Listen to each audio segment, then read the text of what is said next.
Welcome to the FWOT Show on the Coil Entertainment Network, pointing out idiocy one story at a time. I'm Rob Steele, that's Jesus Jones in the background, and did you pick up their new album? Because you should have. Just came out, it's called Passages, available on Amazon.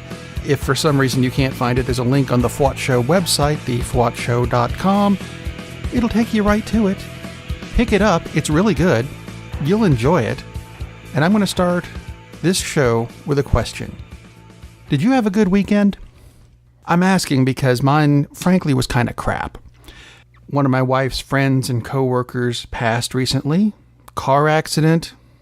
So, of course, we had to go to a funeral. And, never really a good thing. Always kind of a bummer. Not good. And there was a high-profile funeral over the weekend. Barbara Bush died. Sad thing. I don't wish death upon anyone, even the Oompa Loompa. And all the living presidents went to Barbara Bush's funeral, which I think is an awesome thing. You have, Jimmy Carter was there. Both Bushes, obviously there. Bill and Hillary Clinton. Barack Obama showed up. Oh, hang on a minute. The Oompa Loompa. That prick went to go play golf. He wasn't there. Who the hell blows off a funeral like that? That's a big thing. You're supposed to go to those, you twit. But no, he went to play golf. Again. Using your money, by the way. Did you notice that? How much money have we lost playing golf? I say we and like we're the ones playing golf. We weren't playing golf. It was the Oompa Loompa. Using your money for golf. 'Cause that's important. Just about as important as some concerns that the GOP raised recently about should there be babies on the Senate floor. Now, it came up because Senator Tammy Duckworth, who is one of the most awesome people on the planet, recently gave birth. First senator to actually give birth while in office. I didn't know that. That's kind of interesting. And good for her, and she would like to occasionally breastfeed on the Senate floor because that comes up. You know what? Some GOP senators had a problem with it, saying that she would weaponize the baby. Seriously. Weaponize? Uh-huh. Not that she was going to give the baby an AR-15, although it would serve them right, I would think. No. Weaponize the baby, meaning if a issue came up where you would go, oh, is this particular issue going to have an effect on the children? What about babies? Are babies going to be affected by this law we're going to pass? And she could hold up her baby and go, my baby will have this effect if you pass that law, whether it's good or bad or whatever. And then people will go, oh, we can see the effect. Look, there's a baby right there. And you know what? I think that's kind of a good idea because I don't think Republicans know what babies are. I mean, Orrin Hatch has only got, 6,000 kids, 5,000 grandchildren, and whatever, because he's ancient and, of course, has forgotten what babies are like, which is why they don't pass any laws or anything that actually affect children and, real people in positive ways. I think, you know what? Weaponize the baby. Go for it.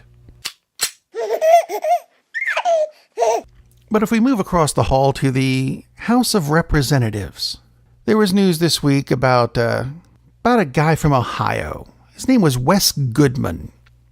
Now, if you don't know Wes Goodman, and frankly, before this story, I didn't because I don't live in Ohio, he was promoting something called Focus on the Family, which is a group that says gay rights, no, those are bad because the gay people are trying to legalize pedophilia. Really? I didn't know that. And homosexuality is a curable mental condition, and public schools are being used to groom children into gay lifestyles. And it's horrible. Gay people, gays. Oh, the gays. Well, Wes, between the two of us, One of us had to resign from his position recently because he was caught having sex with another man in his office. Here's a hint. It wasn't me. Yeah. Captain Anti-Gay himself, Wes Goodman. Because, he's a Republican. Of course he had sex in his office. Spring for a hotel room? No, that costs money. Can't have that. And now for a story about money that makes no sense. At least not to me. I mentioned last week about Isaac Larian trying to purchase Toys R Us for $675 million to buy some of the Toys R Us locations and turn them into small amusement parks. I kind of like the idea. I think it's kind of cool. However, Toys R Us has responded by saying, nope, that's not enough money. We're not selling them. So he withdrew his offer to buy them.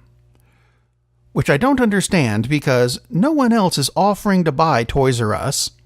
So now instead of selling some of their stores for $675 million, they're left with all the stores and none of the money.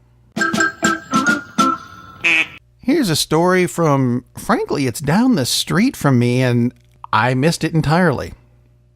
Oops. Oh well. I can catch up. It's easy, it's not a life-threatening thing, but it does raise an interesting question. Unfortunately, very few names are attached to this story, so bear with me on this. Out of Harlem, Georgia, a high school teacher named Leslie Douglas was charged with a count of sexual assault. Now, this sounds like one of those teachers sleeping with the students thing, but let's look a little closer at this. It's at a high school. That's fine. I get that part. She's a 23-year-old teacher. The student in question attends the school, but has no classes with her as a teacher. So she's not really his teacher. He, and there is no name attached to this, is 19. Now, technically, that's still a teenager. Technically, he's still a student. She teaches at the school. But after you turn 18, you're an adult. So legally speaking, I understand that they don't want teachers having sex with students regardless of age. However, ethically, is this really an issue? Because they are both consenting adults. Ooh, quandary? Maybe. Let me know what you think. Email address forthcoming. I'm going to wander through the world of sports real quick. Bear with me on this, because some interesting things happened. And by interesting, I mean weird, stupid, sexist, and expensive. Let's start with the weird. You know baseball enough to know that it's 3 strikes and you're out, or 4 balls and you get a walk. That's fine. So that's what? A maximum of 6 pitches. Unless you foul off the pitch, which you can do infinitely, in theory. Now, San Francisco's Brandon Belt tried testing this theory recently.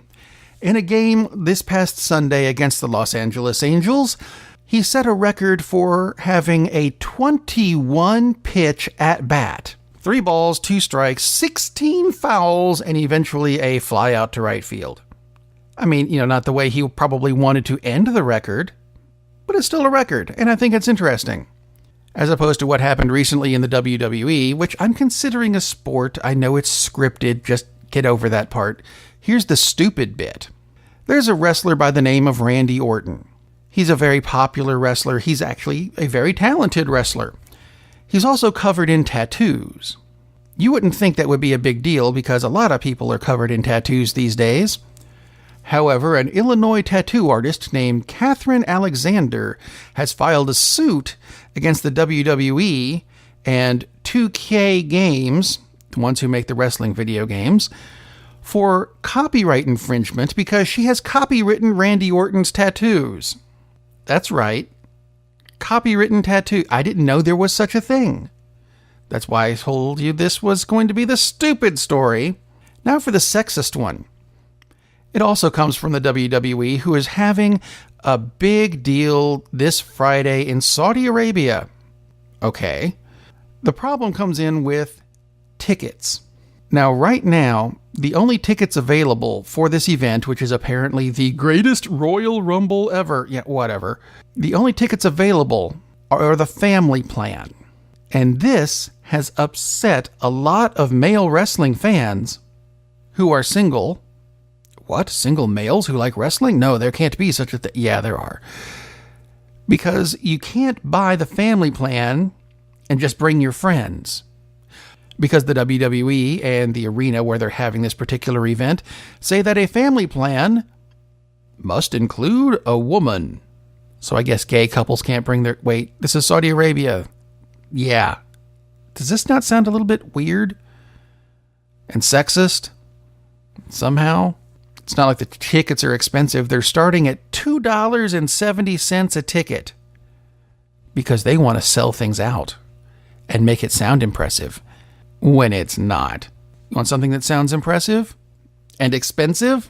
How's this? Former NFL offensive lineman Evan Mattis recently sold a 1952 Topps Mickey Mantle baseball card for $2.88 million. That's not the most expensive card ever sold at an auction. That was still the T206 Honus Wagner for $3.12 million, but it's close. And I think it's impressive. That's why I'm passing it along to you, because you never know when trivia like that will pop up.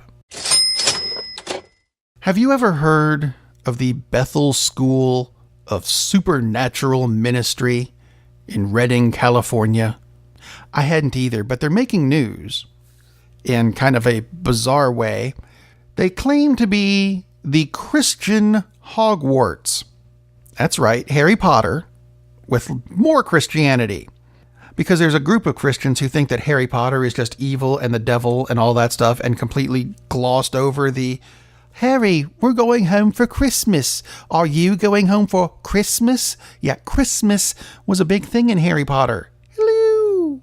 Did you miss that bit? Yes, apparently you did, because now there is a Christian Hogwarts, where they try to teach students to walk through walls. I'm guessing that doesn't work very well. And something called grave sucking. Because that sounds more Christian than anything in Harry Potter, doesn't it? Grave sucking. Pastor Banning Leipshire explained that they're not pro-grave sucking, but they're not going to stop it. The concept is that you find a grave and you lay on it and suck up all the energy from the deceased. Except they're deceased and they shouldn't have energy. Should they?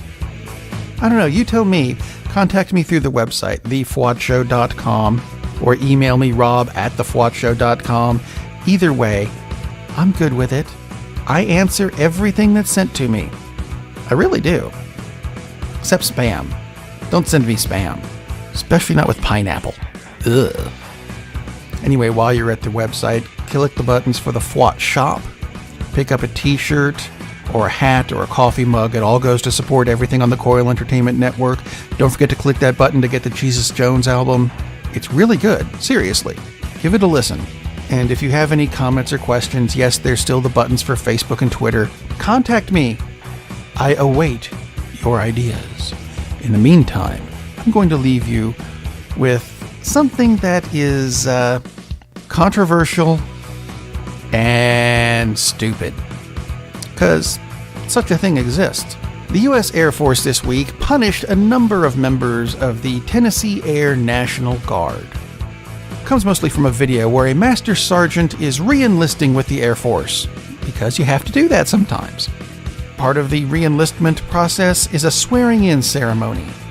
And while I'm reasonably sure what she did is not technically even in the rules, I think it's only because no one thought anyone would be stupid enough to do this, so they didn't need to make it a rule.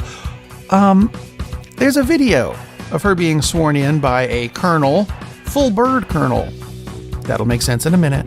He's swearing in the master sergeant, who is taking her oath not by using her mouth to say the oath. No, she's using a sock puppet. Several people are no longer actually in the Tennessee Air National Guard. And that full bird colonel, forced retirement with a reduction in rank. Oops. Anyway, that's all I've got this week. So until next week, be safe, everyone, and keep your sock puppets to yourself.